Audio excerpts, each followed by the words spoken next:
대관우공 출신 사돈 특별한 경험입니다. 우리 며느리 꿈경 좀 올리자. 신랑 아버지와 어머니가 하객들 앞에서 건배사를 했습니다. 그리고 신부에게 건넨 결혼 선물은 헌자기 개발서 5권. 제 딸이 떨리는 손으로 제 손을 잡았습니다. 아빠, 나가요. 지금 당장. 그날 우리는 200명의 하객을 뒤로하고 결혼식장을 걸어 나왔습니다. 하지만 진짜 이야기는 그 다음부터 시작됩니다. 사연 시작 전 구독 버튼을 눌러주세요. 오늘 하루가 조금 더 특별해질 거예요. 그리고 지금 어디에서 듣고 계신지도 댓글로 남겨주세요. 그곳까지 평안함이 함께하길 바라겠습니다. 제 이름은 박영수. 올해 56입니다. 지금 저는 강원도 원주의 작은 빌라에 앉아 창밖을 바라보고 있어요. 6월의 비가 소리 없이 내리고 있습니다. 이 좁은 거실에서 저는 매일 같은 생각을 해요. 어디서부터 잘못된 걸까? 언제부터 이렇게 됐을까? 고등학교를 중퇴하고 배관 일을 시작한 게 21살 때였습니다. 손에 쥔 건 공구 가방 하나뿐이었어요. 맨바닥에서 시작해 기능사 자격증을 땄고 30살엔 기능장이 됐습니다. 떳떳한 일이었어요. 한 번도 부끄럽게 여긴 적 없습니다. 그런데 그날 제 삶의 모든 것이 산산조각 났어요. 1991년 봄이었습니다. 저는 강남구 대치동의 한 빌라 화장실에서 막힌 배관을 고치고 있었어요. 녹슨 파이프와 씨름하던 중에 삐삐 호출이 계속 울렸습니다. 손님께 양해를 구하고 전화를 걸어보니 병원이었습니다. 서은아 씨 보호자시죠? 간호사의 목소리가 떨리고 있었습니다. 네, 제 아내입니다. 무슨 일인가요? 지금 당장 오셔야 할 것 같습니다. 상태가 급격히 나빠지셨어요. 머리가 하얘졌습니다. 손에 쥐고 있던 렌치가 바닥에 떨어졌어요. 손님께 황급히 사과하고 서둘러 차에 올라탔습니다. 지연이를 데리러 어린이집으로 달려갔어요. 4살배기 딸아이의 손을 꼭 잡고 병원으로 향했습니다. 중환자실 문을 열고 들어갔을 때 은하는 거의 의식이 없었어요. 얕은 숨을 몰아쉬고 있었습니다. 기계음만이 규칙적으로 울려 퍼졌어요. 병실의 소독약 냄새, 차가운 형광등 불빛, 모든 게 비현실적으로 느껴졌습니다. 저는 은하의 차가운 손을 붙잡았어요.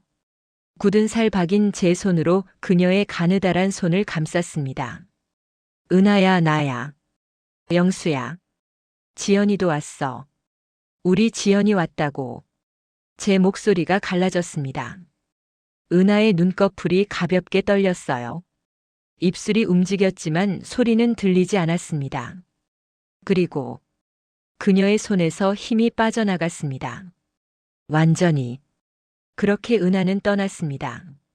25살이었어요. 너무 젊었습니다. 너무 일렀어요. 조금만 더 일찍 알았더라면, 조금만 더 서둘렀더라면, 병원에 가자는 제 말을 듣고 진작 검사를 받았더라면, 후회가 밀려왔습니다. 가슴을 쥐어뜯는 것 같았어요. 하지만 이미 늦었습니다. 모든 게 끝나버렸어요. 우리는 겨우 몇 년을 함께 했을 뿐입니다. 평생을 함께 하기로 약속했는데, 지연이가 잘하는 걸 함께 보기로 했는데, 우리가 그렸던 미래는 연기처럼 사라져버렸어요. 저는 무릎을 꿇고 울음을 터뜨렸습니다. 어른이 되어 처음으로 참지 못하고 통곡했어요. 그때 작고 따뜻한 손이 제 젖은 뺨을 만졌습니다. 아빠, 괜찮아? 4살배기 지연이가 제 눈물을 닦아주려 했어요. 자기 손가락으로 제 얼굴을 쓰다듬었습니다. 그 작은 손길이 얼마나 따뜻했는지 모릅니다.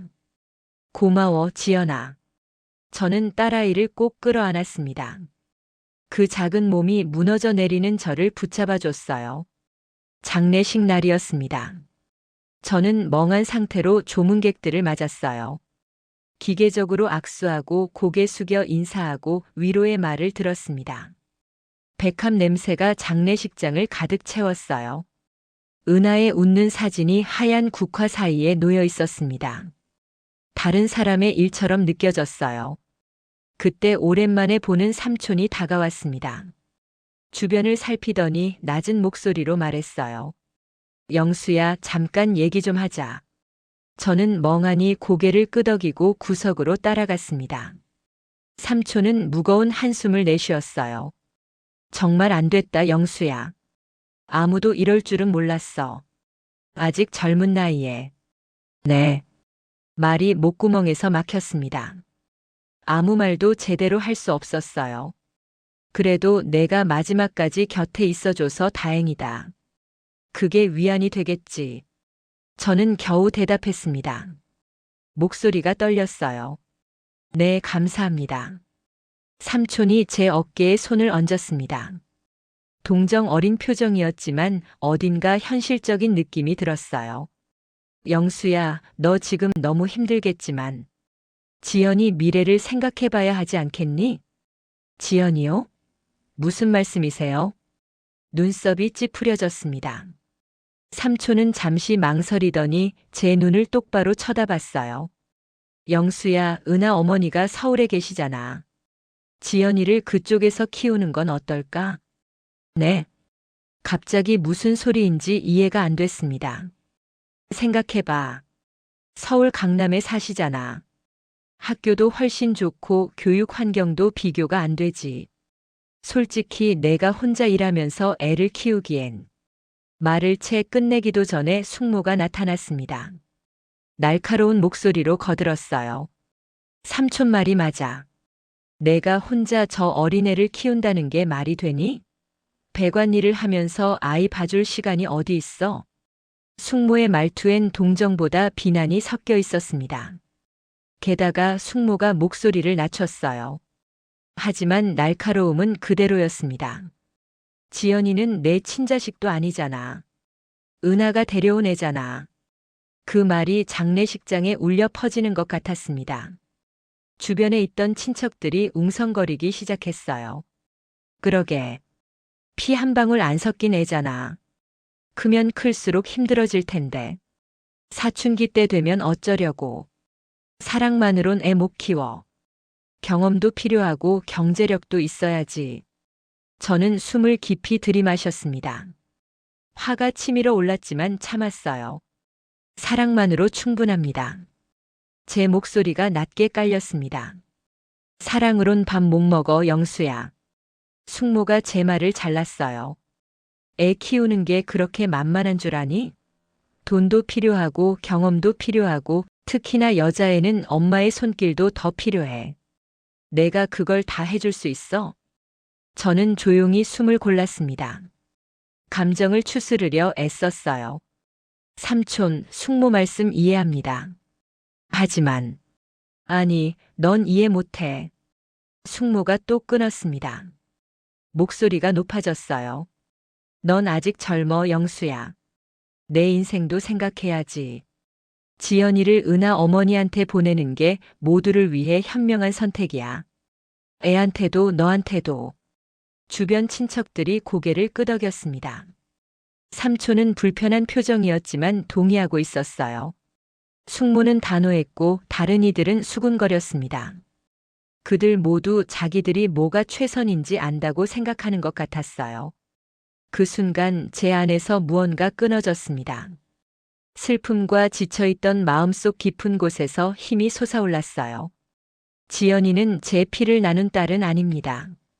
제 목소리가 갑자기 명확해졌습니다. 장례식장이 조용해졌어요. 하지만 지연이는 제 딸입니다. 제가 사랑하는 제 딸이에요. 저는 한 사람 한 사람 눈을 마주쳤습니다. 삼촌, 숙모, 그리고 수군거리던 모든 친척들. 저는 지연이를 제 손으로 키울 겁니다. 은하와 약속했어요. 그 약속을 지킬 겁니다. 삼촌이 입을 열려고 했지만 저는 손을 들어 막았어요. 분명히 말씀드립니다. 지연이는 제 딸입니다. 혈연이 가족을 만드는 게 아니에요. 사랑이 가족을 만듭니다. 우리는 가족입니다. 그러니 제발 지연이 미래를 마치 짐인 것처럼 논하지 말아주세요.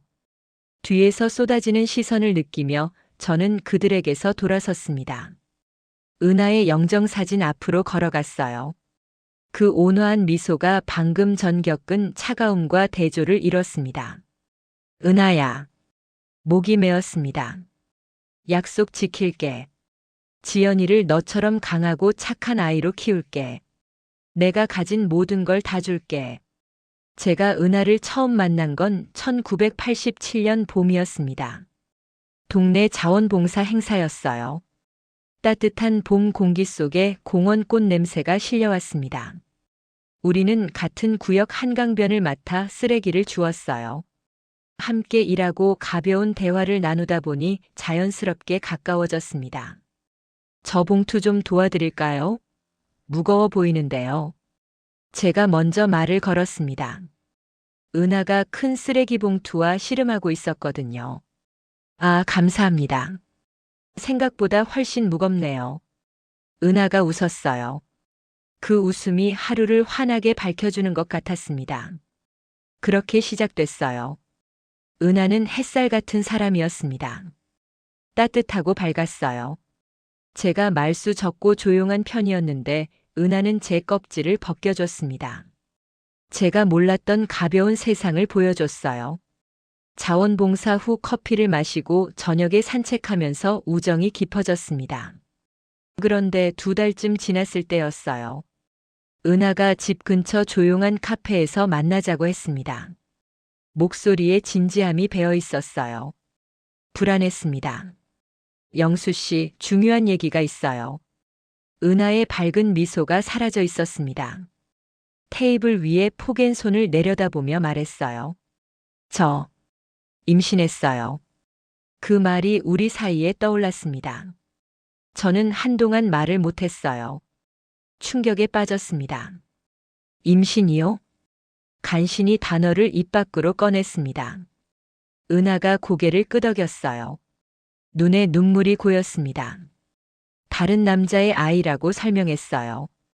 우리가 만나기 직전에 있었던 일이라고. 그 관계는 나쁘게 끝났고 그 남자는 이제 없다고 했습니다.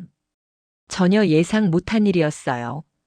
은하가 상황을 털어놓는 동안 제 머릿속이 복잡해졌습니다. 혼란, 충격, 배신감 같은 게. 아니, 배신감이라 할 수는 없었어요. 우리는 고작 2달 알았을 뿐이었으니까요. 막 시작하던 관계였는데 갑자기 다른 남자아이의 아빠가 된다는 게 감당이 안 됐습니다. 어떻게 할 생각이세요? 무거운 질문이 나왔습니다. 은하가 드디어 고개를 들었어요. 눈물이 볼을 타고 흘렀습니다. 제가 한 선택들이 너무 후회돼요, 영수 씨. 정말로요. 저 아기를 지우려고요. 걱정하지 마세요. 그 말이 저를 얼어붙게 만들었습니다. 아, 영수 씨, 정말 미안해요. 이런 짐까지 지워드려서. 은하가 울음을 터뜨렸어요. 영수 씨는 더 좋은 사람을 만날 자격이 있어요. 저 같은 사람 말고요. 은하가 더 괴로워하기 전에 저는 작은 테이블 너머로 손을 뻗어 그녀의 손을 잡았습니다. 그 손이 차갑게 떨리고 있었어요.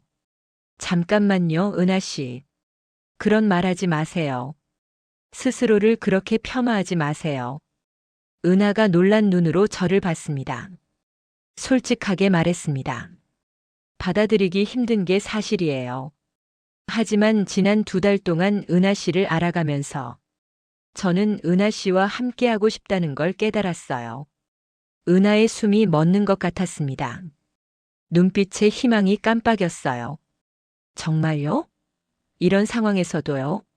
저 같은 사람하고요? 네, 정말이에요. 저는 그녀의 손을 가만히 쥐었습니다. 있잖아요. 대부분 사람들은 가족이 혈연관계라고 생각해요. 같은 피를 나눈 친척들이라고요. 하지만 저는 혈연관계로 맺어진 가족 속에서 자랐는데도 완전히 망가진 가족이었어요. 차갑고 깨진 가족이었죠. 진짜 가족, 중요한 가족은 피가 아니라 사랑으로 만들어지는 거예요. 지지하고 헌신하는 마음으로요. 은하가 조용히 듣고 있었습니다. 눈물이 천천히 멈췄어요.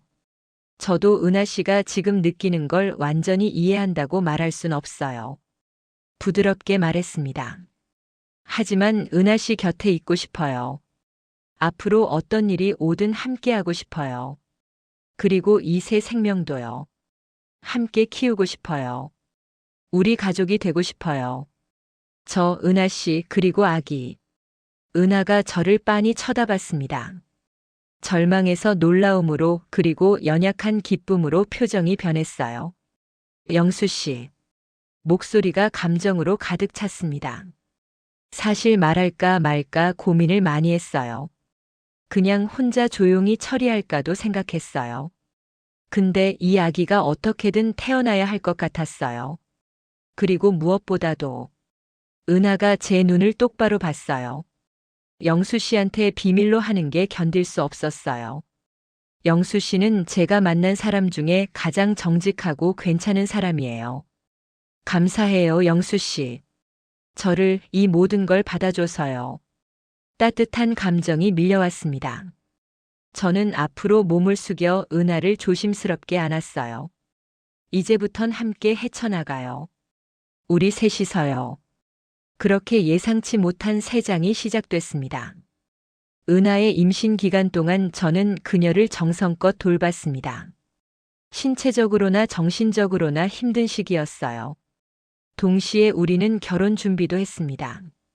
소박한 결혼식이었어요. 가까운 친구들만 초대했습니다. 주변에선 수군거림이 따라다녔어요. 모두가 이해하거나 찬성하는 건 아니었습니다. 하지만 은하와 저는 서로에게 기댔어요. 함께 나누는 희망과 넘어야 할 장애물이 있을 때마다 우리의 유대는 더 단단해졌습니다. 그러던 어느 가을날 지연이가 태어났어요. 1987년 10월이었습니다. 서울 외곽 작은 병원이었죠. 저는 은하의 손을 잡고 옆에 있었습니다. 격려의 말을 속삭였어요. 힘내요, 은하 씨.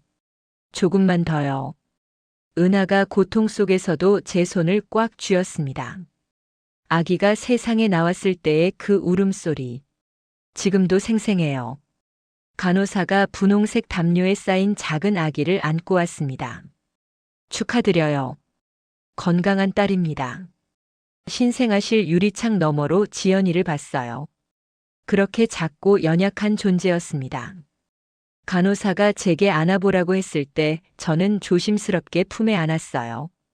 지연이의 작은 손이 본능적으로 제 굳은 살 박인 검지 손가락을 꽉 잡았습니다. 놀라울 정도로 강한 힘이었어요. 그 순간이었습니다. 제 마음속을 감싸고 있던 두려움과 불안이 녹아내렸어요.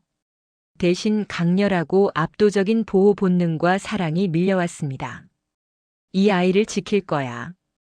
지연이의 평화로운 얼굴을 내려다보며 마음속으로 맹세했어요. 내 인생을 이 아이에게 바칠 거야. 바로 그 순간 저는 진짜 아빠가 됐습니다. 은하는 출산 후 힘든 시기를 겪었어요. 의사들이 산후 우울증이라고 했습니다. 하지만 우리는 함께 이겨냈어요. 저는 밤중 수유를 배우고 끝없는 기저귀 갈기를 배우고 우는 아기를 달래는 법을 배웠습니다. 둘 다 경험이 없었지만 지연이가 날마다 자라는 걸 보는 게 얼마나 기쁜지 몰라요. 처음 웃던 날, 처음 웃음소리를 내던 날. 그 모든 게 피로와 좌절을 잊게 해줬습니다. 영수 씨 고마워요. 은하가 가끔 조용한 순간에 말하곤 했어요. 눈에 감사가 가득했습니다. 영수 씨가 없었으면 어떻게 됐을지 모르겠어요. 저는 부드럽게 은하의 말을 막았습니다. 그녀의 입술에 손가락을 가져다 댔어요. 지난 일은 생각하지 말아요, 은하 씨. 우리한텐 지연이와 함께할 미래가 있잖아요. 웃음과 행복으로 가득 채워요. 할 수 있는 한 최대한요. 은하가 고개를 끄덕였어요. 눈물이 글썽거렸지만 웃고 있었습니다. 제 손을 꼭 쥐었어요. 물론 힘든 시기도 있었습니다. 경제적 걱정, 잠 못 이루는 밤들, 일과 육아의 줄타기. 하지만 지연이를 향한 우리의 사랑과 서로에 대한 믿음이 모든 걸 견디게 해줬어요. 피로 이어지지 않았어도 우리 작은 가족의 사랑은 날이 갈수록 강해지고 깊어지고 단단해졌습니다. 하지만 그 연약한 행복은 너무 짧았어요. 은하의 병은 너무 늦게 발견됐습니다.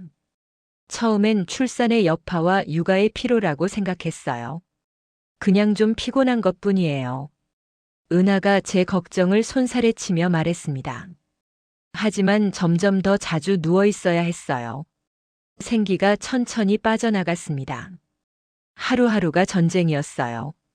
지연이 돌보고 집안일하고 모든 걸 다 하려고 애썼습니다. 병원 갈 시간을 내는 게 불가능해 보였어요. 늘 더 급한 일에 밀렸습니다. 괜찮아요. 곧 나아질 거예요. 은하가 웃으며 말했지만 그 웃음이 눈까지 닿지 않았어요. 하지만 얼굴이 날마다 창백해지고 말라갔습니다. 걱정이 저를 갉아먹었어요. 병원에 가자고 거듭 권했습니다. 일도 쉬고 아이도 맡기고요. 하지만 은하는 항상 핑계가 있었어요. 지연이 어린이집 데리러 못 가요. 다음 주에요. 지금은 너무 바빠요. 주말에도 항상 뭔가가 생겼습니다. 지연이가 뭔가 필요하다든지 제게 급한 현장 일이 들어온다든지 어느새 소중한 시간이 물처럼 빠져나가 버렸어요. 그러던 어느 평범한 아침이었습니다. 은하가 부엌에서 아침을 준비하다가 갑자기 쓰러졌어요. 프라이팬이 바닥에 떨어지는 소리가 온 세상이 무너지는 소리 같았습니다. 우리는 구급차를 불렀어요. 사이렌 소리가 귓가를 울렸습니다. 병원으로 급히 실려갔습니다. 급하게 검사를 받고 나서 의사가 충격적인 소식을 전했어요. 병이 이미 너무 많이 진행됐다고, 치료 방법이 제한적이라고, 예후가 좋지 않다고 했습니다. 조금만 더 일찍 증상을 알아차리셨으면. 의사의 말이 칼처럼 꽂혔어요. 조금만 더 일찍 데려오셨으면 좋았을 텐데요. 그 말이 얼음처럼 차갑게 박혔습니다. 제 잘못이었어요. 은하의 건강을 일상의 바쁨보다 우선시하지 못한 게 제 가슴에 무거운 돌이 얹힌 것 같았습니다. 병원에 입원한 후에도 은하는 자신보다 지연이와 저를 걱정했어요. 미안해요, 영수 씨. 제가 건강을 더 챙겼어야 했는데. 우리 둘을 위해서요. 은하의 목소리가 가늘게 떨렸습니다. 저는 위로의 말을 찾을 수 없었어요. 죄책감과 슬픔에 목이 막혔습니다. 일과 육아에 치여서 경고 신호를 받으면서도 강하게 나서지 못했어요. 그냥 놔뒀습니다. 그 사실이 평생 저를 짓누를 짐이 됐어요. 은하가 떠난 후 저는 일과 지연이 키우기에 매달렸습니다. 무너져가는 세상을 떠받치는 두 기둥이었어요. 저녁마다 집에 돌아오는 게 고통이었습니다. 은하의 웃음소리와 존재감으로 가득했던 집이 너무 조용했어요. 하지만 지연이 밝고 씩씩한 제 딸이 계속 나아갈 이유가 되어줬습니다. 아빠 왔어요. 어린이집에서 데려온 지연이가 현관문을 열자마자 제게 달려들었어요. 그 포옹, 조건 없는 따뜻함이 하루 종일 쌓인 뼈 속까지 스며든 피로를 잠시 잊게 해줬습니다. 고등학교를 중퇴하고 어릴 때부터 혼자 살았기에 기본적인 자립은 낯설지 않았어요. 요리, 청소, 빨래 다 할 수 있었습니다. 하지만 배관 기능장이라는 빡빡한 스케줄과 혼자 아이를 키우는 책임을 동시에 지는 건 상상도 못한 도전이었어요. 한계 이상으로 저를 밀어붙였습니다. 지연아, 오늘 저녁은 스파게티 어때? 피곤한 목소리에 억지로 밝은 톤을 실었어요. 지연이의 눈이 반짝였습니다. 와, 아빠 스파게티. 부엌으로 달려가 의자 위에 올라갔어요. 은하가 만들어준 작은 앞치마를 입었습니다. 저도 도와줄래요, 아빠. 진지한 얼굴로 집중하는 모습에 피곤한 웃음이 나왔어요. 그래, 지연아. 고마워. 소스 저어줄래? 아주 조심히. 함께 요리하면서 지연이는 신나게 수다를 떨었어요. 오늘 부른 노래, 그린 그림, 놀이터에서 있었던 일들. 천진난만한 이야기를 들으며 냄비를 조심스럽게 젓는 작은 손을 보며 텅 빈 집과 제 마음이 깊은 목적으로 채워지는 걸 느꼈습니다. 제 일상은 끝이 없었어요. 일 끝내고 어린이집 픽업하러 달려가고 집에 와서도 쉴 틈 없이 집안일, 저녁 준비, 목욕 시간, 동화책 읽기, 재우기. 쉴 새 없는 반복이었습니다. 날마다 그랬어요. 아빠, 오늘 목욕할 때 오리 장난감 갖고 놀아요. 지연이가 이미 옷을 벗으며 화장실로 달려갔어요. 하루 종일 싱크대 밑에서 몸을 웅크리고 무거운 장비를 나르며 아픈 몸을 끌고 따라갔습니다. 알았어, 공주님. 근데 오늘은 오래 못 놀아. 아빠가 피곤해서. 나중에 100번도 더 읽은 그림책을 읽어주며 지연이의 작은 머리가 제 어깨에 기대는 걸 느꼈어요. 숨소리가 고르고 깊어졌습니다. 하루를 돌아봤어요. 끝없는 요구들, 짧게 스치는 기쁨의 순간들. 아빠, 내일 블록 쌓기 할 거예요. 지연이가 이야기 중간에 졸린 목소리로 중얼거렸어요. 눈이 스르르 감겼습니다. 밤 불빛을 받은 평화로운 얼굴을 내려다보며 결심이 굳어졌어요. 지연이가 저를 아빠라고 부르는 걸 들으며 졸린 목소리 속 절대적인 믿음을 느끼며 다시 힘든 하루를 견딜 힘이 생겼습니다. 그게 저를 움직이게 했어요. 아무리 가파른 길이어도 계속 한 발 한 발 내딛게 만들었습니다. 저처럼 따뜻하고 안전한 가족의 사랑 없이 자란 사람에게 지연이는 그냥 딸이 아니었어요. 인생이 준 가장 크고 예상치 못한 선물이었습니다. 제 닻이었고 목적이었고 전부였어요. 그러던 어느 오후였습니다. 특히 힘든 현장에서 돌아왔어요. 지연이가 문 앞에서 색종이를 들고 기다리고 있었습니다. 흥분으로 몸을 떨고 있었어요. 아빠 봐요. 선생님이 오늘 정말 잘했대요. 자랑스럽게 그림을 들어 올렸어요. 알록달록하고 약간 삐뚤한 집 그림이었습니다. 위에 웃는 해가 있었어요. 상단에 선생님이 반듯한 글씨로 써놓은 게 보였어요. 잘했어, 지연아. 와, 지연아, 진짜 멋진데. 집이 너무 예쁘다. 색칠도 엄청 깔끔하네. 제대로 보려고 무릎을 꿇었습니다. 지연이가 환하게 웃었어요. 가슴이 뿌듯함으로 부풀었습니다. 저 동화책에 있는 그림처럼 그리고 싶어요, 아빠. 천진난만한 꿈에 목이 메었어요. 그럼 계속 연습하면 될 거야. 이번 주말에 색종이랑 크레용 더 사러 가자. 네, 좋아요. 주말에 응급 호출이 없으면 근처 공원으로 나갔어요. 지연이를 그네에 태워 높이 높이 밀어줬습니다. 기쁨에 찬 비명이 높은 소나무 사이로 울려 퍼졌어요. 그럴 때면 생각이 자연스럽게 은하에게로 향했습니다. 엄마가 지연이를 보면 얼마나 자랑스러워할까. 우리 지연이 이렇게 똑똑하고 재미있게 자라서.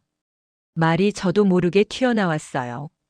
감정으로 목이 꽉 찼습니다. 지연이가 그네 타다 멈췄어요. 나뭇잎 사이로 보이는 파란 하늘을 올려다봤습니다. 엄마가 지금 우리 보고 있어요, 아빠. 작고 궁금한 목소리로 물었어요. 그럼 지연아, 분명히 보고 계실 거야. 목소리가 약간 떨렸지만 대답했습니다. 그리고 웃고 계실 거야. 지연이가 얼마나 행복한지, 그네를 얼마나 높이 타는지 보시면서. 지연이가 환하게 웃었어요. 앞니 빠진 미소였습니다. 다리에 더 힘을 주며 그네를 탔어요. 엄마 봐요. 제가 얼마나 높이 올라가는지 봐요. 기쁨이랑 울컥함이 한꺼번에 치밀어서 저도 모르게 소리가 확 터져 나왔어요. 배관일은 몸이 정말 힘들고 혼자 아이를 키우는 건 마음이랑 현실이 다 버거웠어요. 그 둘을 같이 감당하는 건 쉬운 적이 한 번도 없었죠. 매일매일이 줄타기였어요. 몸이 너무 피곤해서 짓눌릴 때도 있었고 혼자라는 게 뼈에 사무치게 느껴질 때도 있었고 아예 감당이 안 돼서 그냥 다 포기하고 싶다는 생각이 들 때도 많았어요. 아무것도 안 하고 이불 뒤집어 쓰고 그냥 잠들어 버리고 싶을 때도 있었고요. 그런데 그때마다 지연이가 환하게 웃어주거나 작은 팔로 제 목을 감싸 안아주거나 아주 당연하다는 듯 아빠하고 부를 때면 꺼져가던 제 안의 불씨가 다시 살아나는 게 느껴졌어요. 지연이의 사랑이 제가 버틸 수 있는 힘이었고 다시 일어설 수 있게 해주는 연료였어요. 어느 날은 정말 조용한 저녁이었어요. 지연이가 제일 아끼는 곰 인형을 안고 한참 전에 잠들고 난 뒤였죠. 저는 부엌 식탁에 혼자 앉아서 은하의 액자 사진을 가만히 보고 있었어요.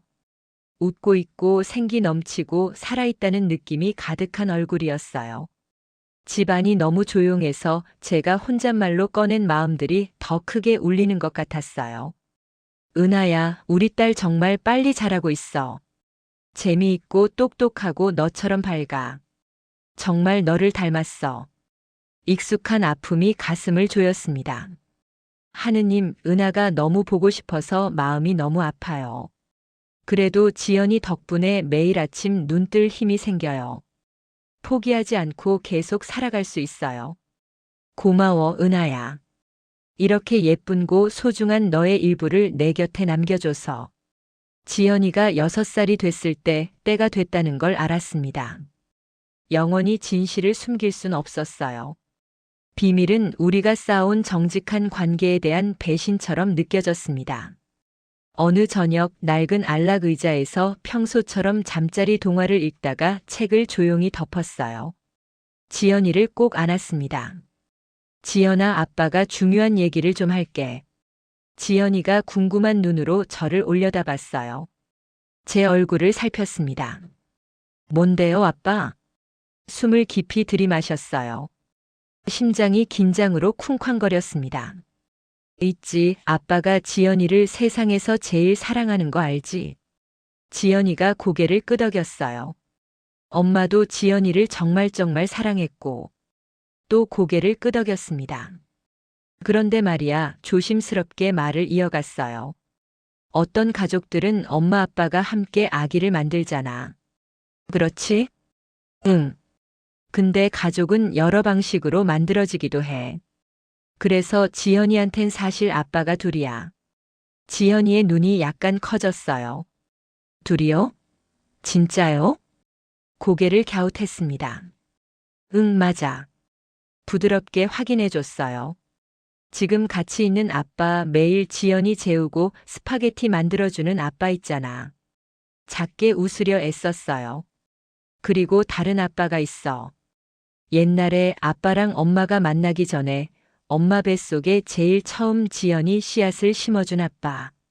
지연이가 잠시 생각에 잠긴 표정을 지었어요. 새로운 정보를 처리하고 있었습니다. 그러더니 제 목에 팔을 감고 단호하게 말했어요. 근데 아빠가 진짜 아빠예요. 그 단순하고 흔들림 없는 확신이 따뜻한 물결처럼 저를 감쌌어요. 가슴속 불안의 매듭이 풀렸습니다. 맞아, 지연아. 딸아이를 꽉 안으며 속삭였어요. 아빠는 항상 지연이 아빠야. 그 첫 대화 이후로 가끔씩 자연스럽게 화제가 올라왔어요. 어색함은 전혀 없었습니다. 어느 화창한 오후 공원 그네에 나란히 앉아 있을 때였어요. 지연이가 갑자기 물었습니다. 아빠, 저 아빠 둘 있는 거 기억나요? 그럼 지연아. 가볍게 발을 구르며 대답했어요. 근데요. 다리를 차며 말을 이었어요. 아빠가 진짜 아빠예요. 웃음이 났어요. 왜 그렇게 생각해, 지연아? 왜냐면 아빠는 항상 여기 있잖아요. 세상에서 제일 당연한 것처럼 말했어요. 아빠가 동화책도 읽어주고 자전거도 고쳐주잖아요. 시간은 가차없이 흘렀습니다. 지연이는 어린 시절을 지나 사춘기를 거쳐 어느새 한강대학교를 장학금으로 졸업했어요. 장학금 받으려고 치열하게 경쟁했고 제가 조금씩 모은 저축도 보탰습니다. 서울시 사회복지과에 사회복지사로 취직했어요. 좋은 직장이었습니다. 평생을 쏟아부어 키운 딸과 떨어져 사는 건 복잡한 감정이었어요. 엄청난 자부심과 깊은 외로움이 뒤섞였습니다. 집이 너무 조용했어요. 너무 텅 비었습니다. 어느 화요일 저녁이었어요. 하루 종일 막힌 배수구를 뚫고 난 후 남은 음식을 데우고 있었습니다. 핸드폰이 울렸어요. 지연이었습니다. 아빠, 지금 통화 괜찮아요? 목소리가 밝았지만 밑바탕에 긴장이 느껴졌어요. 문자만 하다가 전화하니까 반갑네. 하며 가볍게 놀렸어요. 무슨 일 있어? 다 좋아요. 아주 좋아요. 아빠, 다음 달에 집에 가려고 하는데요. 그리고 소개시켜드리고 싶은 사람이 있어요. 약간의 머뭇거림이 제 짐작을 확인시켜줬습니다. 소개시켜주고 싶은 사람? 가볍게 말했지만 심장이 덜컥 내려앉았어요. 누군데? 제가 만나는 사람이 있어요. 목소리가 약간 낮아졌습니다. 진지하게요. 그래, 그렇구나 천천히 말했어요. 침묵이 흘렀습니다. 아빠 화났어요? 목소리가 거의 들릴락 말락 떨렸어요. 아니, 당연히 아니지. 빨리 안심시켰어요. 그냥 좀 놀랐어. 우리 딸이 다 컸구나 싶고. 진지한 사람이 생겼다니. 목소리에 따뜻함을 담으려 애썼어요.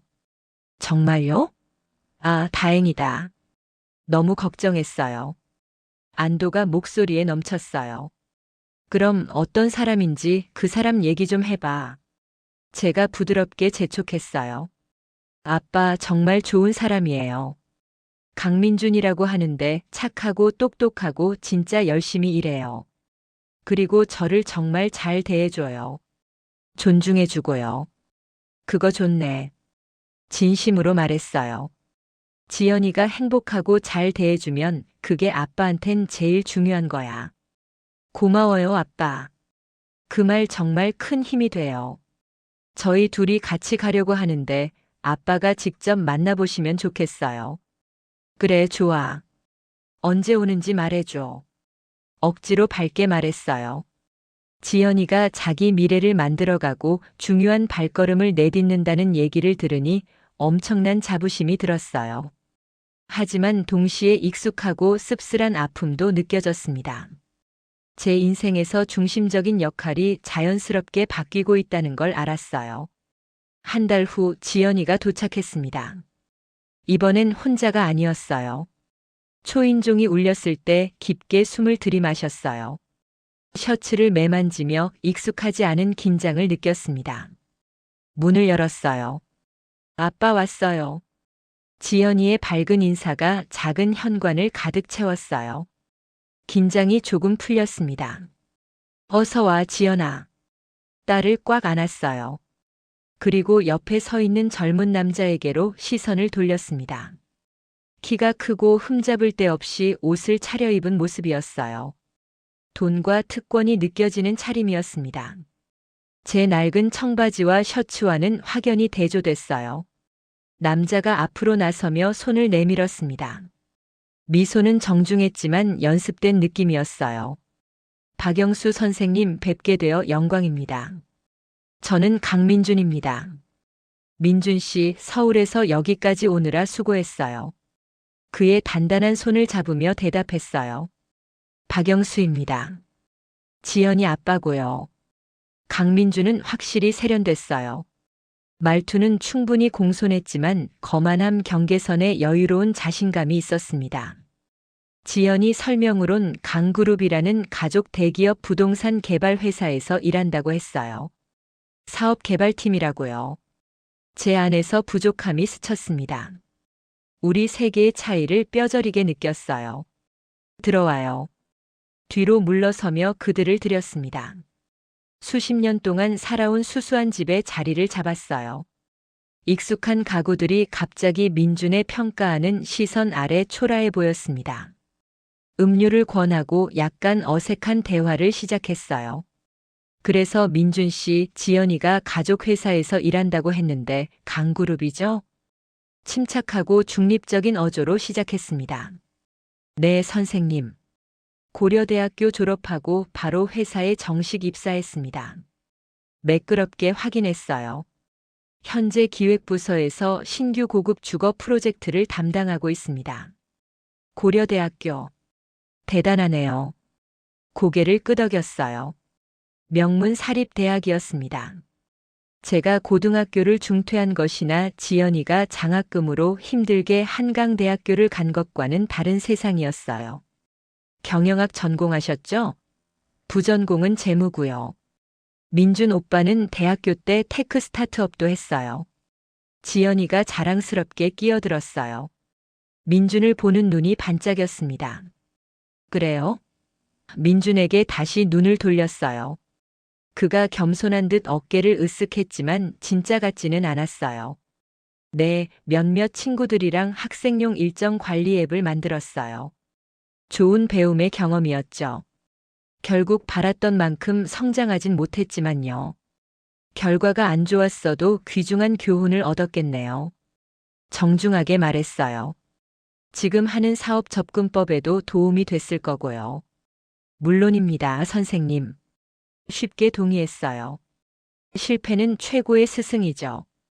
일, 가족, 회사, 야망에 대해 계속 얘기하면서 처음 경계심을 넘어서려 애썼어요.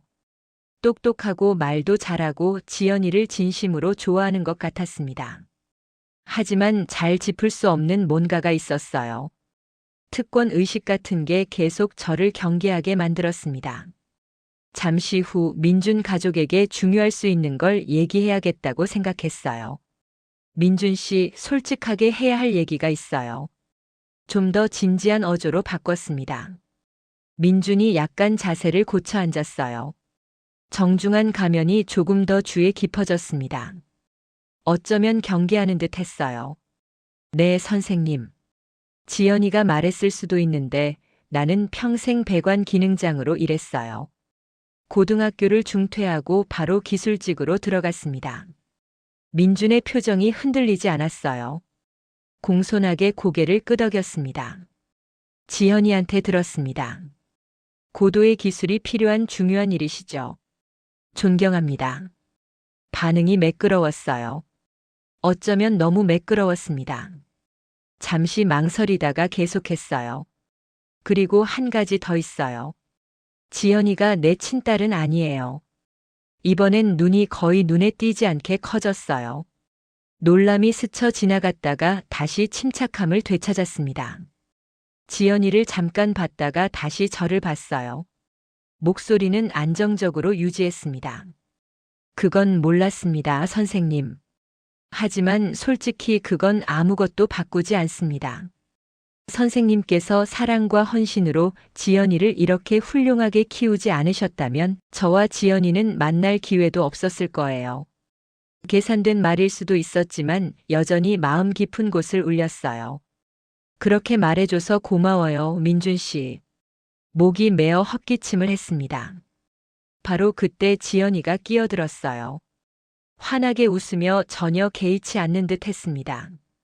네, 전 그걸 큰일로 여긴 적이 없어요. 왜냐면 제겐 아빠가 항상 그냥 아빠였거든요. 진짜 아빠요. 저를 보는 눈에 애정이 가득했습니다.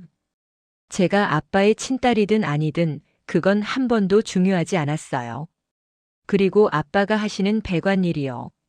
전 항상 아빠가 얼마나 열심히 일하시는지 뭐든 고칠 수 있다는 게 자랑스러웠어요. 민준이 잠시 침묵했어요. 우리 사이의 편안한 애정을 관찰하며 아마 지연이의 솔직함에 진심으로 놀란 것 같았습니다. 그러더니 따뜻하고 진심처럼 보이는 미소를 지었어요. 제가 아는 지연이 그대로네요. 부드럽게 말했어요. 강하고 정직하고 거칠애 같은 거 신경 안 쓰죠. 솔직히 집안 같은 거 물어볼 생각도 안 했어요. 그러더니 시선을 다시 저에게 돌렸어요. 표정이 진지하고 진실됐습니다. 박 선생님, 지연이가 이렇게 원칙 있고 훌륭한 사람이 된 건 선생님 같은 정직하고 진실된 분이 키우셨기 때문인 게 분명합니다. 예상치 못한 따뜻함이 가슴에 퍼졌어요. 눈가가 약간 화끈거리기 시작했습니다. 고마워요, 민준 씨. 우리 딸 잘 부탁합니다. 간신히 말했어요. 목소리가 약간 굵어졌습니다. 민준이 제 시선을 받으며 단호하고 확실하게 고개를 끄덕였어요. 약속드립니다, 선생님. 지연이를 소중히 여기고 행복하게 살겠습니다. 대화를 듣던 지연이가 환하게 웃었어요. 손을 뻗어 우리 두 사람 손을 꼭 쥐었습니다. 고마워요, 아빠. 오빠도 고마워요. 지금 정말 행복해요. 그렇게 첫 만남은 놀랍도록 따뜻하고 긍정적인 분위기로 끝났어요. 말하지 않았던 많은 두려움이 가라앉았습니다. 몇 달간의 준비와 점점 커지는 스트레스 끝에 드디어 결혼식 날이 왔습니다. 2017년 6월이었어요. 남산이 내려다 보이는 고급 호텔에서 열리는 성대한 결혼식이었습니다. 민준의 집에서 선택하고 대부분 주도한 결혼식이었어요. 민준의 부모님 강태준 회장과 한미숙 여사는 늘 일 때문에 사교 모임 때문에 너무 바빠서 결혼 전 저녁 식사나 상견례를 치르지 못했습니다. 이번이 우리 가족끼리 공식적으로 만나는 첫 자리였어요. 결혼식 하객 환영 다과 시간이 진행되는 동안 지정된 자리에 앉아 있었어요.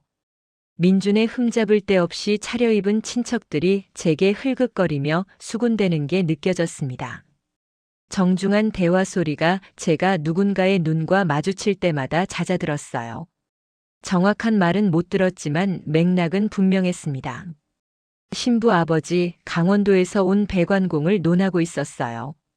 결국 강태준 회장이 다가왔습니다. 부인 한미숙 여사가 액세서리처럼 옆에 붙어 있었어요. 박 선생. 목소리가 딱딱했고 악수는 짧게 하고 바로 끝냈어요. 얼굴엔 예의 차린 표정을 억지로 걸쳐놓은 느낌이었죠. 한미숙 여사는 입꼬리를 꽉 조여서 미소를 만들었어요. 억지로 짜낸 웃음이었고 차가운 눈엔 전혀 웃음이 담기지 않았어요. 강 회장님, 한 여사님. 뵙게 돼서 반갑습니다. 저는 최대한 차분하게 대답했어요. 표정도 일부러 중립적으로 유지했고요. 박영수입니다. 지연이 아버지고요. 처음엔 다들 무난한 얘기만 했어요. 이상하게 따뜻한 날씨 얘기, 잘 꾸며진 꽃장식, 연회장에서 보이는 전망 같은 것들이요. 그런데 결국엔 방향이 바뀌더군요. 말이 자꾸 저를 중심으로 맴돌았어요. 그들 세상에선 어딘가 어울리지 않는 이질적인 존재인 저를 빙빙 돌면서요. 강 회장이 목을 가다듬으며 실크 넥타이를 만졌습니다. 그러니까 박 선생. 무심한 듯하지만 탐색하는 말투로 시작했어요. 민준이한테 들었는데 건설업에 종사하신다고요. 배관 쪽으로요. 맞습니다. 배관 기능장입니다. 확인했어요. 아, 그렇군요. 흥미롭네요. 실례지만 어느 대학 공대를 나오셨습니까? 토목공학과인가요? 제가 대학을 다니지 않았다고 졸업은커녕 명확히 하기도 전에 계속 말을 이었어요. 우리 쪽 친척들하고 조카들 중에 서울대, 카이스트 나온 사람들이 꽤 있거든요. 대기업 건설사나 개발회사에서 임원으로 일하고 있죠. 몇몇 인상적인 회사 이름을 늘어놨습니다. 입을 열어 잘못 짚었다고 바로잡으려는 순간 한 여사가 매끄럽게 끼어들었어요. 말에는 미묘한 가시가 박혀 있었습니다. 아니 여보. 강 회장의 팔을 가볍게 터치했어요. 제 기억이 맞다면 민준이가 말하길 박 선생께서 고등학교 졸업하시고 바로 현장에 들어가서 쭉 손으로 하는 일을 하셨다고 했어요. 손으로 하는 일을 하셨다는 표현에 경멸이 뚝뚝 떨어졌습니다. 제 정확한 학력을 잊은 척하는 게 의도적인 모욕처럼 느껴졌어요. 그 말이 공중에 떠올랐습니다. 저를 순간적으로 말문이 막히게 만들었어요. 빨리 평정을 되찾고 말했어요. 네, 한 여사님 맞습니다. 차분하게 대답했어요. 견습 과정을 마치고 여러 해 동안 배관공 기능사로 일했습니다. 현장에서 시작해서 이제는 후배들 교육하는 일도 집중하고 있고요. 하지만 한 여사는 제 실제 경험이나 자격에 관심이 없어 보였어요. 손목을 가볍게 휘둘러 제 설명을 무시했습니다. 시선은 날카롭고 평가적이었습니다. 아, 그렇군요. 그리고 명확히 하는 김에요. 목소리를 약간 낮췄지만 날카로움은 그대로였어요. 민준이가 또 언급했던 게 있는데요. 박 선생께서 사실 지현 씨의 친아버지가 아니라는 게 맞나요? 예상은 했지만 여전히 한 방 맞은 것 같았어요. 네, 맞습니다. 지현이와 저는 혈연 관계는 아니에요. 시선을 똑바로 마주보며 확인했어요. 하지만 단호하게 흔들림 없는 목소리로 덧붙였어요. 하지만 지연이가 태어났을 때부터 제 딸로 키웠습니다. 진정으로 중요한 모든 면에서 제 가족입니다. 이제 저를 노골적인 경멸로 훑어보는 한 여사에게 조용한 확신을 담아 제 진실을 말했어요. 그러자 강 회장이 한마디 거들었습니다. 표정은 깊은 혐오였어요. 솔직히 말하자면 우리도 지연 씨의 그 복잡한 배경에 대해 아주 최근에야 알게 됐습니다. 결혼 준비가 본격적으로 시작되기 직전이었죠. 저희 집안에선 상당히 충격이었다고 할 수 있습니다.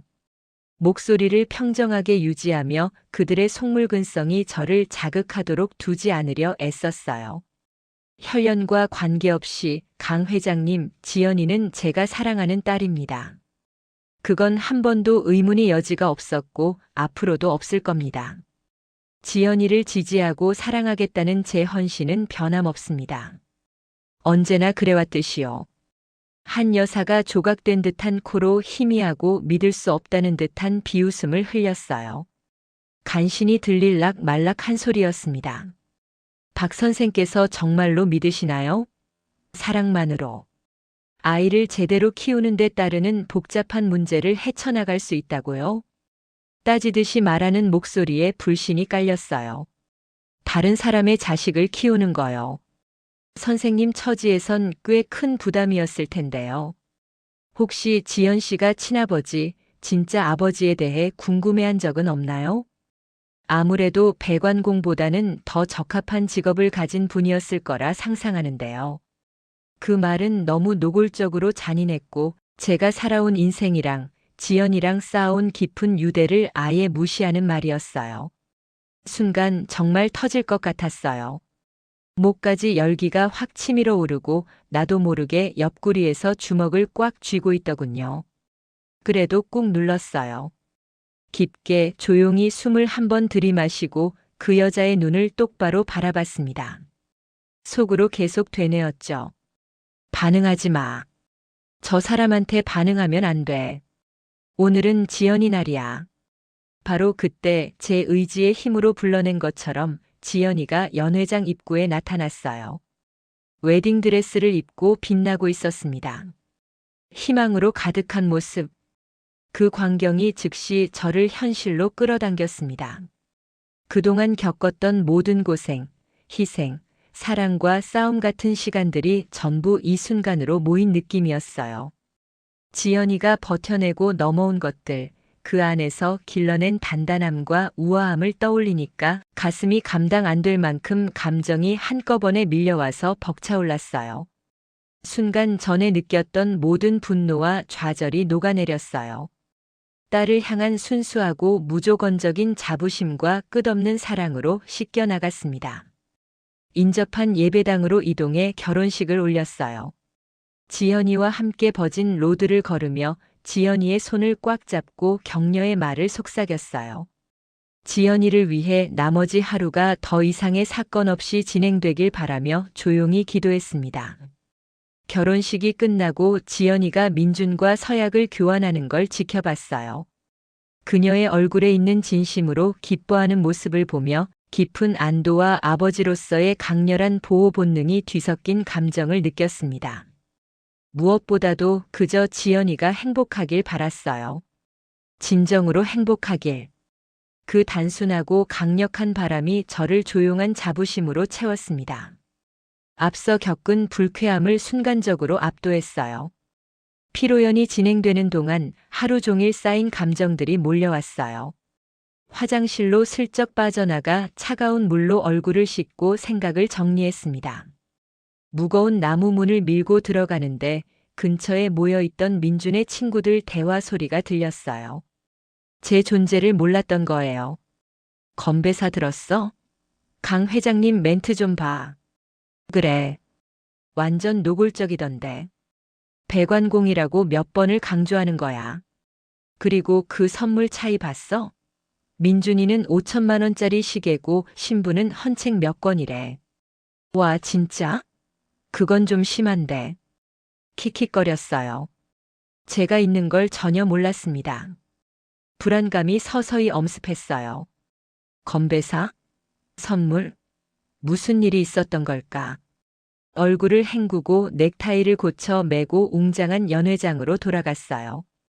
다시 들어서자 몇몇 하객들이 제 쪽을 흘끗 보며 웃음을 참거나 손으로 가리고 수군대는 게 보였습니다. 공포의 매듭이 뱃속에서 조여들었어요. 뒤쪽 근처 지정석을 찾아 앉으려는데 지연이가 제 팔을 잡았습니다. 얼굴이 창백했어요. 손에 뭔가를 쥐고 있었습니다. 아빠, 이거 봐요. 떨리는 목소리로 저에게 작은 선물 상자를 내밀었어요. 열어보니 안에는 낡은 자기계발서 5권이 들어있었습니다. 중고책이었어요. 귀퉁이가 접혀있고 밑줄이 그어진 흔적도 보였습니다. 상자 안쪽 뚜껑에 붙은 카드에는 이렇게 적혀 있었어요. 지연 양에게 강씨 집안의 며느리로서 갖춰야 할 품격과 교양을 배우는데 도움이 되길 바랍니다. 시어머니 한미숙. 옆 테이블에서는 민준이 반짝이는 최신형 명품 시계를 자랑하고 있었습니다. 그의 부모가 건넨 선물이었어요. 상자만 봐도 수천만 원은 될 것 같았습니다. 대조가 너무나 명확했어요. 그리고 아빠. 지연이의 목소리가 더 떨렸습니다. 아까 건배사 때 강 회장님이. 지연이가 말을 잇지 못했어요. 하지만 주변 하객들의 수군거림과 동정 어린 시선으로 충분히 짐작할 수 있었습니다. 제가 화장실에 있는 동안 강 회장이 건배사에서 저를 공개적으로 조롱한 거였어요. 배관공이라는 제 직업을, 학력을, 지연이의 출신 배경을 200명의 하객 앞에서 은근히 비하한 겁니다. 헌책과 반짝이는 명품 시계, 은근한 조롱이 담긴 건배사, 사방에서 쏟아지는 비웃음 섞인 시선들. 이 모든 게 계획된 것이었어요. 의도적이고 계산된 잔인함이었습니다. 수치심과 새하얀 분노의 쓰나미가 몰려왔어요. 너무 강렬해서 손이 떨렸습니다. 하지만 수년간 혀를 깨물고 지연이를 위해 모욕을 흡수했던 것이 본능적으로 작동했어요. 여기서 지금 감정을 폭발시키면 그들의 이야기에 딱 들어맞는다는 걸 직감적으로 알았습니다. 봐, 우리 말이 맞잖아. 거칠고 세련되지 못하고 자제력도 없어. 그렇게 속삭일 거예요. 하지만 제 옆에 선 지연이가 온몸으로 떨고 있었습니다. 눈에는 굴욕과 분노 그리고 치밀어 오르는 눈물이 뒤섞여 있었어요. 바로 그때였어요. 민준이랑 그 부모가 우리 앞에 나타났어요. 민준은 불편한 기색으로 시선을 피하고 있었고 부모는 딱 봐도 만족스러운 표정이었죠. 지연이가 손을 살짝 떨면서 헌책들이 들어있는 상자를 들어 올렸어요. 차분하려고 애쓰는 게 목소리에서 그대로 느껴졌습니다. 어머님, 지연이가 시어머니를 바라보며 조심스럽게 말했어요. 이 선물은 어떤 의미인가요? 한 여사는 아무 일도 아니라는 듯 우아하게 웃더군요. 얘야, 강씨 집안 며느리가 되려면 그에 걸맞은 품격이랑 교양이 필요하단다. 그 책들이 도움이 될 거야. 말투는 부드러웠지만 그 안엔 분명한 깔보는 기색이 섞여 있었어요. 저도 더는 참지 못하고 입을 열었어요. 목소리가 떨리지 않게 애쓰면서요. 민준 씨. 신랑을 똑바로 바라봤습니다. 아까 건배사에서 아버님이 하신 말씀도 그렇고 이 선물의 차이도 그렇고 분명히 뭔가 오해나 실수가 있었던 거겠죠? 정말 마지막으로 붙잡는 마음이었어요. 이 모든 추함이 의도된 게 아니길 바랐던 거죠. 하지만 민주는 제 시선을 피한 채 차갑게 말했습니다. 아니요, 박 선생님. 실수가 아닙니다. 이건 우리 가족의 솔직한 생각이에요. 그 말 한마디에 남아있던 희망이 전부 산산이 부서졌어요. 부모님이 꼭두각시 인형사처럼 살짝 뒤에 서서 신속하게 거들었어요. 목소리에 경멸이 뚝뚝 떨어졌습니다. 당신과 지연이는 진짜 가족이 아니잖아요. 한 여사가 말했어요. 미소는 유리처럼 날카로웠습니다.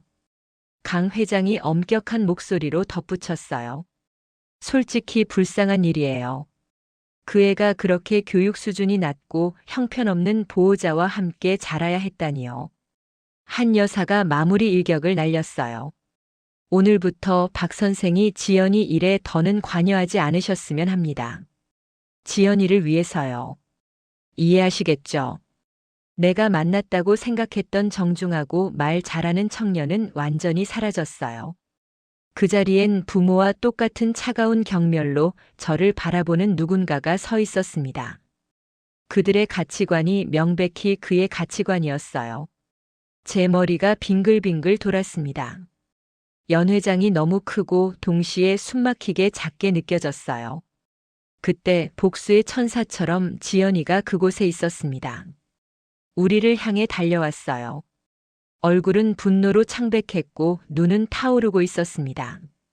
그들의 마지막 포고를 들었어요. 민준과 그의 부모를 완전히 무시하고 제 손을 잡았습니다. 강렬하고 흔들림 없는 소나기였어요. 아빠. 낮지만 확신에 찬 목소리로 말했어요. 가요. 그래, 지연아. 분노와 굴욕에 참았던 눈물로 목이 메어 겨우 말했어요. 집에 가자. 몸을 돌려 출구를 향해 걸었습니다. 충격에 빠진 하객들과 눈이 휘둥그레진 사람들을 뒤로 하고요. 뒤에서 필연적인 속삭임이 따라왔어요. 봤어? 신부가 자기 피로연 한가운데서 나가버렸어. 뭐, 그 아버지의 그 딸이지 뭐.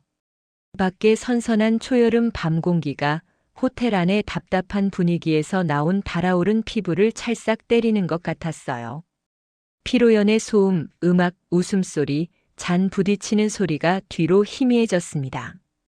우리 사이에 무거운 울림의 침묵으로 대체됐어요. 말하지 않은 감정들이 두툼하게 쌓였습니다. 아빠, 키 좀 줄래요? 주차장에 도착했을 때 지연이가 조용히 물었어요. 목소리가 긴장되어 있었습니다.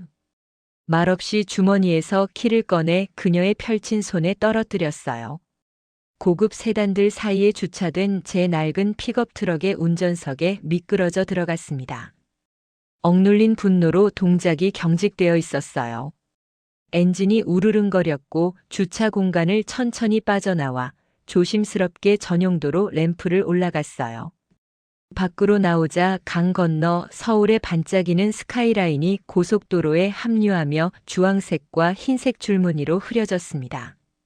북쪽으로 익숙하고 조용한 강원도를 향했습니다. 트럭 운전석 안은 침묵이 펼쳐졌어요. 아스팔트 위 타이어의 리드미컬한 웅얼거림과 저와 지연이의 거친 숨소리만 들렸습니다. 창밖을 응시하며 방금 일어난 계산된 잔인함을 처리하려고 애썼어요. 도시의 불빛이 물러갔습니다. 오랫동안 둘 다 말하지 않았어요. 그러다 지연이가 침묵을 깼어요. 조용하지만 단호한 목소리였습니다. 아빠, 고마워요. 그 말이 저를 놀라게 했어요. 대시보드 불빛에 비친 그녀의 옆모습을 보려고 몸을 돌렸습니다. 고맙다고, 지연아? 도대체 왜? 왜냐면요. 앞 도로를 똑바로 보며 대답했어요. 그 사람들이 뭐라고 하든 무슨 짓을 하든 아빠는 화내지 않으셨잖아요. 저를 위해 침착하게 계신 거요. 화내봤자 소용없었어, 지연아. 한숨을 쉬었어요. 목구멍에 씁쓸함이 치밀었습니다. 이 모든 게 전부 다 나 때문에 일어난 거야. 내가 누군지 뭘 하는지 때문에. 말은 자조적인 웃음이 나왔어요. 하지만 지연이가 빠르고 강렬하게 부인했습니다. 아니에요. 그게 아니에요, 아빠. 강하게 말했어요. 날카롭게 저를 쳐다봤습니다. 이건 제가 끔찍한 실수를 해서 일어난 거예요. 얕고 약한 남자를 선택해서요. 가족이 아빠를 그렇게 대하도록 내버려 두는 사람을요. 감정으로 약간 떨리는 목소리로 계속했어요. 그리고 결혼이 아빠한테 저렇게 일부러 상처 주는 사람들을 받아들이는 거라면 그런 결혼은 저한텐 아무 가치도 없어요. 저를 끝까지 감싸주는 지연이의 태도 때문에 아까는 허락하지 않았던 눈물이 눈가를 찔렀습니다. 마음 깊은 곳에서 알고 있었어요. 지연이를 혼자 키우겠다는 제 결심, 학교 교육을 제대로 못 받은 것, 배관공이라는 직업, 강신혜가 경멸하던 모든 것이 때때로 희생을 의미했다는 걸요. 어쩌면 지연이가 자라면서 다르다고 느끼게 만들었거나 더 평범한 가족을 바랐던 적도 있었을 거예요. 그런데도 이 모든 과정에서 지연이는 단 한 번도 저를 비난한 적이 없었어요. 단 한 번도 제가 부족하다고 느끼게 만든 적이 없었습니다. 언제나 저를 껴안았고 논리나 사회적 기대를 거스르는 따뜻함으로 무조건적으로 사랑했어요. 지연아. 시작했지만 목에서 말이 막혔어요. 아빠. 부드럽게 말했어요. 목소리가 조용한 힘을 되찾았습니다. 전 항상 아빠가 자랑스러웠어요. 세상에서 절 누구보다 사랑하는 사람, 진정한 의미에서 제 아버지가 저와 혈연 관계가 아니었다는 게요. 그게 우리를 더 특별하게 만든다고 생각하지 않아요? 지연아, 행운아는 나야, 진짜로. 내가 내 인생에 있다는 게. 목소리가 굵어지며 간신히 말했어요. 지연이가 작고 눈물 어린 미소를 지었어요. 손을 뻗어 콘솔 위에 놓인 제 손을 잠깐 꽉 쥐었습니다. 아빠 있잖아요. 오늘 일로 뭔가 중요한 걸 깨달았어요. 또 한동안 조용히 운전하다 말했어요. 뭔데? 다시 그녀를 향해 몸을 돌리며 물었어요.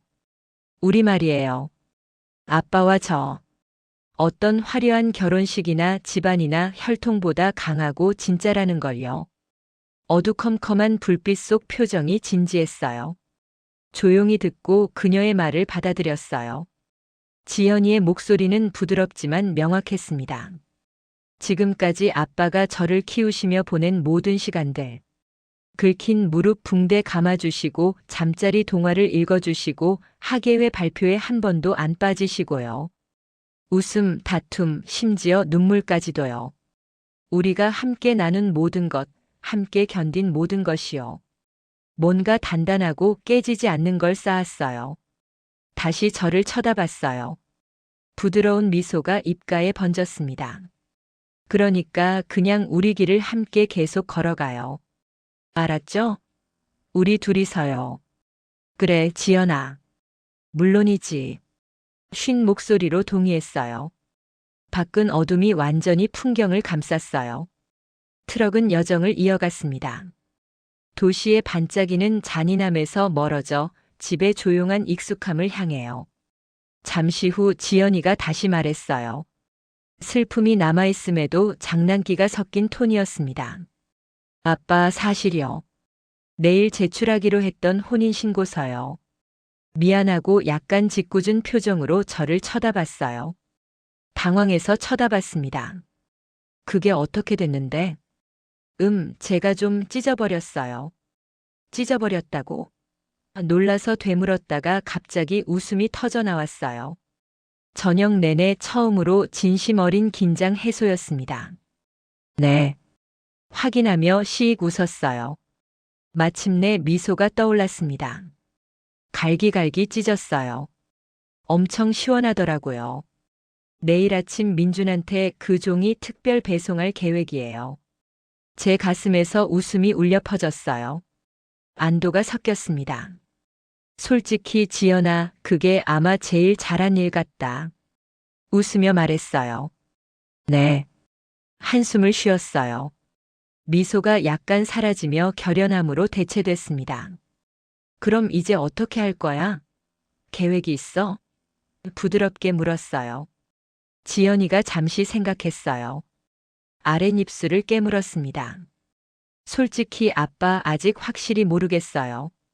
그리고 서둘러 정할 필요도 없다고 생각해요. 그래, 맞아. 천천히 해. 시간을 갖고 싶어요. 그냥 숨 좀 쉬고 나 자신에 대해 생각하고요. 그리고 아마 망설이며 덧붙였어요. 잠깐 집에 돌아가도 될까요? 괜찮냐고? 저는 소리쳤어요. 손을 뻗어 그녀의 어깨를 꼭 쥐었습니다. 지연아, 괜찮은 정도가 아니야. 정말 좋은 생각이야. 내 방은 항상 그대로 있어. 아빠는 항상 여기 있을 거고. 언제나 내 편이야, 무슨 일이 있어도. 고마워요, 아빠. 다시 감정으로 목이 메인 목소리로 속삭였어요. 트럭은 밤을 가르며 계속 나아갔어요. 침묵이 돌아왔지만 이번엔 달랐습니다. 따뜻하고 위안이 되고 아빠와 딸이라는 유대감이 가득했어요. 몇 km를 더 간 후에 말했어요. 지연아, 배고프지? 집에 가면 뭐 간단한 거 해줄까? 그녀의 얼굴이 즉시 환해졌어요. 네. 아빠, 계란 후라이랑 토스트 해주실 수 있어요? 당연하지. 세계적으로 유명한 아빠표 토스트 나온다. 약속했어요.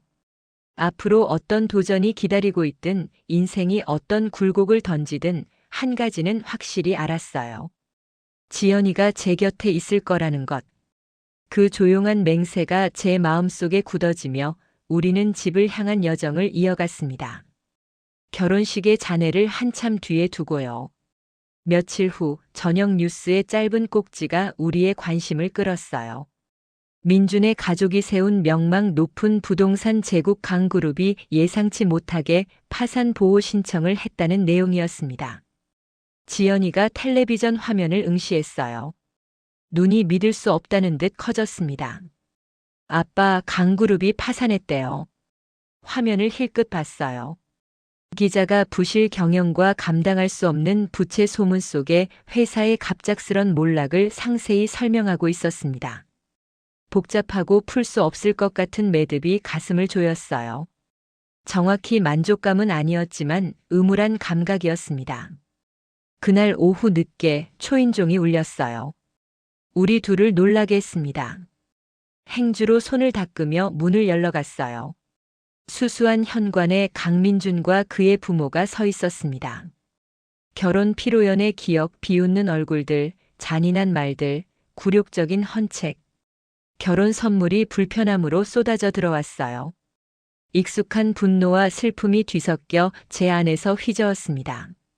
박 선생님, 민준이 시작했어요. 목소리가 낮았고 자세가 축 처졌습니다. 왜소해 보였어요. 깊숙이 고개를 숙였습니다. 어색하고 연습하지 않은 것 같은 제스처였어요. 부모님은 뒤에 뻣뻣하게 서 있었어요. 표정에는 분함과 억지 겸손이 뒤섞여 있었습니다. 결혼식에서 민준의 얼굴에 보였던 차가운 자신감은 사라졌어요. 진심 어린 후회, 어쩌면 절박함으로 대체됐습니다. 하지만 그의 부모는 표면 아래에선 거의 변하지 않은 것 같았어요. 한 여사는 눈에 띄게 제 시선을 피했습니다. 제 현관의 난간에 시선을 고정하고 있었어요. 강 회장은 조용히 서 있었고 턱은 긴장했으며 간신히 숨긴 불쾌함을 발산하고 있었습니다. 결혼식에서 일어난 일에 대해 진심으로 사과드리고 싶었습니다. 민준이 더듬거렸어요.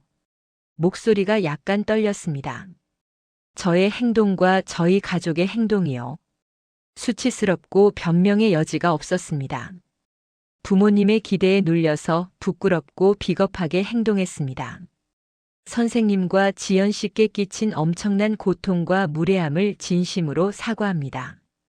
민준의 더듬거리는 말에서 어느 정도 진심을 감지할 수 있었어요.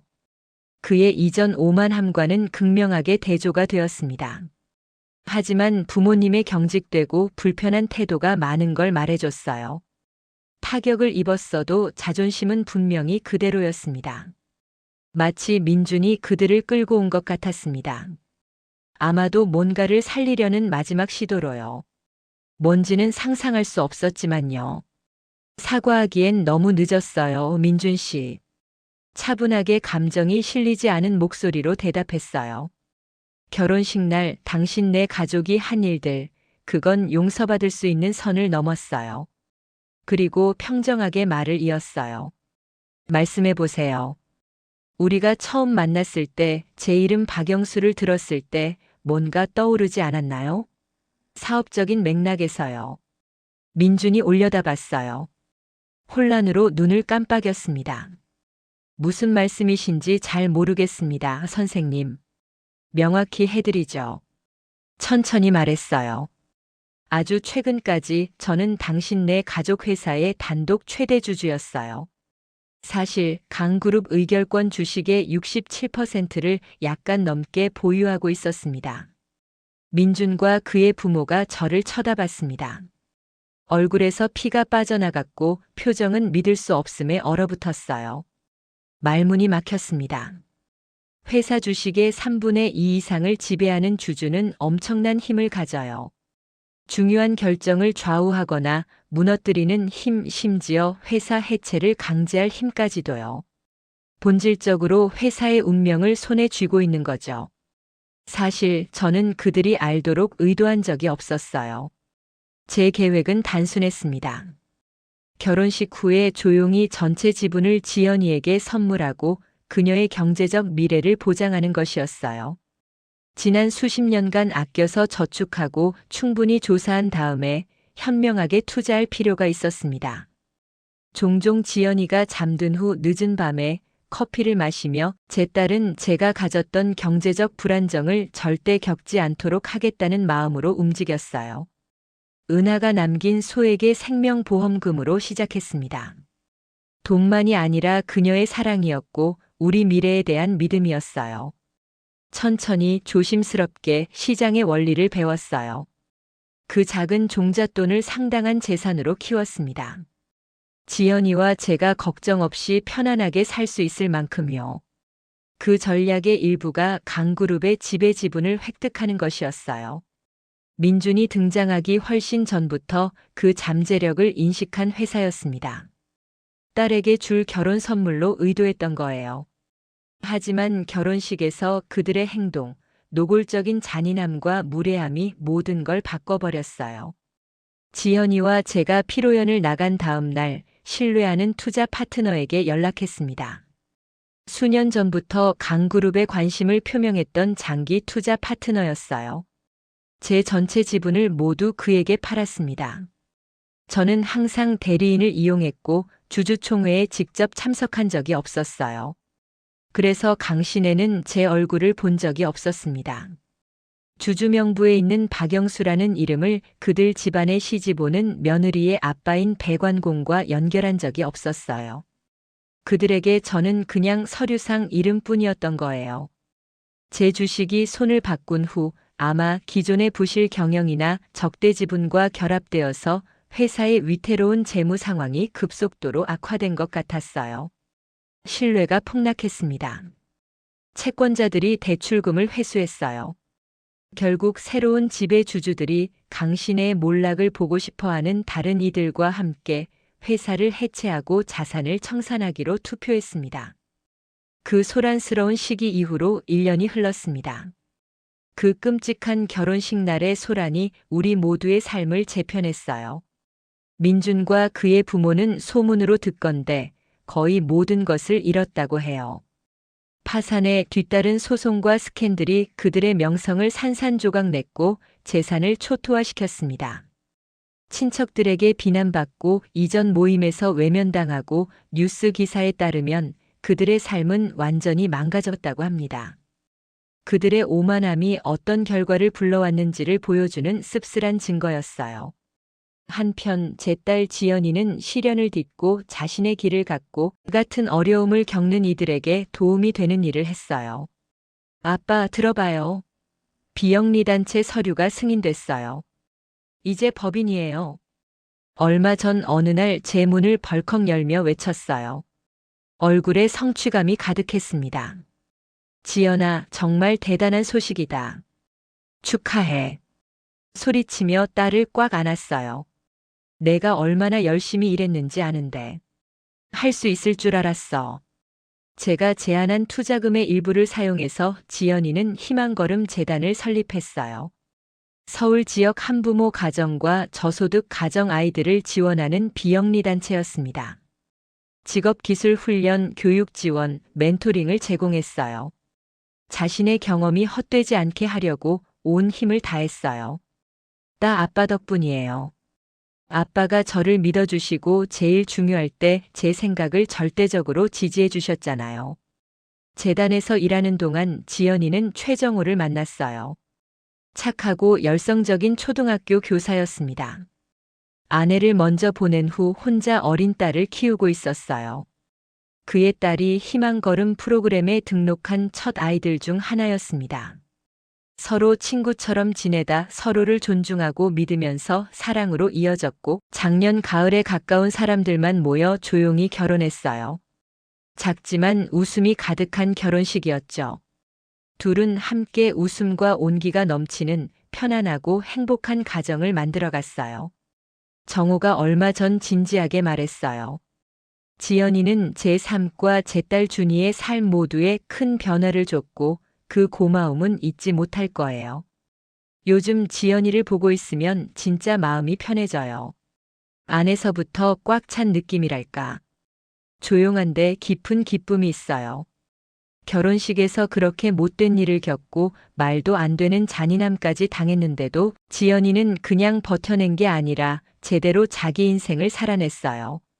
지금은 진짜 행복해 보이고 그 행복이 주변으로 퍼져나가요. 자기만의 방식으로 진짜 행복해지는 길을 찾은 거죠. 얼마 전이었어요. 집에서 의붓딸이랑 웃고 떠들며 놀고 있는 지연이를 보다가 제가 그랬어요. 지연아, 너 진짜 해냈다. 아빠는 내가 진짜 원하는 삶을 살고 있어 정말 자랑스럽다. 지연이가 고개를 들었어요. 햇빛이 눈부셔서 손으로 가리면서 그 특유의 환한 미소를 짓더군요. 아빠, 그때 그렇게 힘들었잖아요. 억울했고 아팠고. 그래서 지금 이 행복이 더 소중하게 느껴져요. 그 말을 듣는데 확 와닿았어요. 행복이라는 게 고난을 피해가서 얻는 게 아니라는 걸요. 대부분은 그걸 다 지나온 다음에 사람 안에 남아있는 버팀과 사랑 속에서 발견되는 거더라고요. 그걸 지연이랑 저는 둘 다 몸으로 배웠어요. 머리가 아니라 가슴에 새겨졌죠.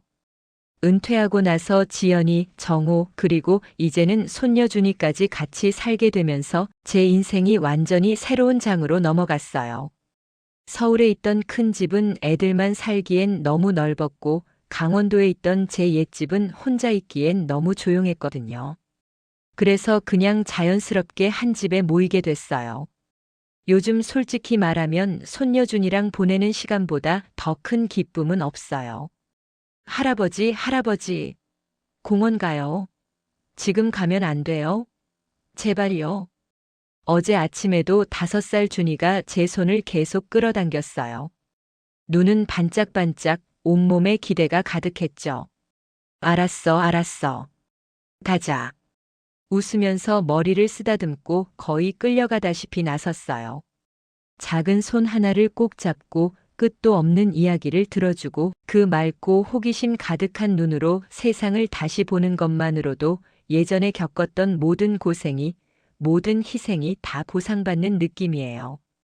준이가 크는 걸 옆에서 보고 수도꼭지가 어떻게 돌아가는지 알려주고 아직은 플라스틱이지만 렌치를 잡는 법을 가르쳐주는 게 요즘 제 조용한 인생의 낙이에요.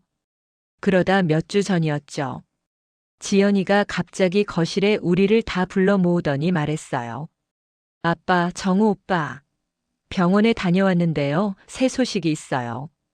얼굴이 너무 밝아서 뭔지 바로 알겠더라고요. 괜히 뜸도 들이더니 아들이래요. 준이가 이제 누나가 돼요. 손녀에 이어 손자까지 온다는 소식에 집안 공기가 완전히 달라졌어요. 기쁨이랑 기대가 더해졌죠. 우리 가족이라는 천에 또 하나의 튼튼한 실이 더해진 느낌이었어요. 세상은 아직도 행복이니 성공이니 하는 걸 눈에 보이는 걸로 재요. 혈연, 명문대 학벌, 돈, 전형적인 가족의 모습 같은 것들이요. 그게 왜 매력적인지도 알아요. 딱 맞아 떨어져 보이고 질서 있어 보이니까요. 어느 날 지연이가 제 옆에 바짝 붙어 앉아서 그러더군요. 아빠, 우리 가족, TV 광고에 나오는 가족 같진 않잖아요. 근데 우리 진짜 행복하죠? 제가 팔로 지연이 어깨를 감싸면서 말했어요. 그럼. 우리는 진짜 확실하게 행복해. 그리고 늘 해오던 말을 다시 했죠. 혈연이 가족을 만드는 게 아니야. 우릴 가족으로 묶는 건 서로에게 주는 사랑과 믿음, 그리고 매일매일 같이 쌓아온 시간이야. 살다 보니 알겠더라고요. 행복은 정말 여러 모습으로 와요. 대부분은 예상도 못한 곳에서요. 누군가의 인생이 사회가 정해놓은 이상적인 틀에 안 맞는다고 해서 그 사람이 덜 가치 있거나 덜 행복할 수 있다는 뜻은 절대 아니에요. 가끔은 그냥 시선을 조금만 바꿔서 지금 내 삶 안에 이미 있는 풍요를 보는 것만으로도 행복의 씨앗은 드러나요. 그걸 사랑이랑 감사 그리고 버티는 힘으로 키워가면 인생은 정말 달라질 수 있어요. 어젯밤 준이가 잠자기 전에 제 가슴에 꼭 안기면서 졸린 목소리로 말했어요. 할아버지 사랑해요. 그 순간 말로 설명이 안 되는 만족감이 확 밀려왔어요. 혈연이니 학벌이니 직함이니 통장 잔고니 그 어떤 것도 이 느낌이랑은 비교가 안 돼요. 지금 이 순간. 조금은 지저분하고 완벽하진 않지만 그래서 더 진짜 같은 우리 가족의 사랑. 이게 제 진짜 행복이에요. 이게 전부예요. 인생 시네마를 끝까지 시청해 주셔서 진심으로 감사드립니다. 오늘 이야기가 여러분의 마음 한구석에 따뜻한 울림을 남겼기를 바랍니다. 진정한 가족은 혈연이 아닌 사랑으로 만들어진다는 것, 우리 모두 기억하면 좋겠습니다. 구독과 좋아요, 댓글은 저희에게 큰 힘이 됩니다. 여러분의 이야기도 언제든 댓글로 들려주세요. 다음에도 더 감동적인 이야기로 찾아뵙겠습니다. 오늘 하루도 사랑하는 사람들과 행복하게 보내세요. 감사합니다.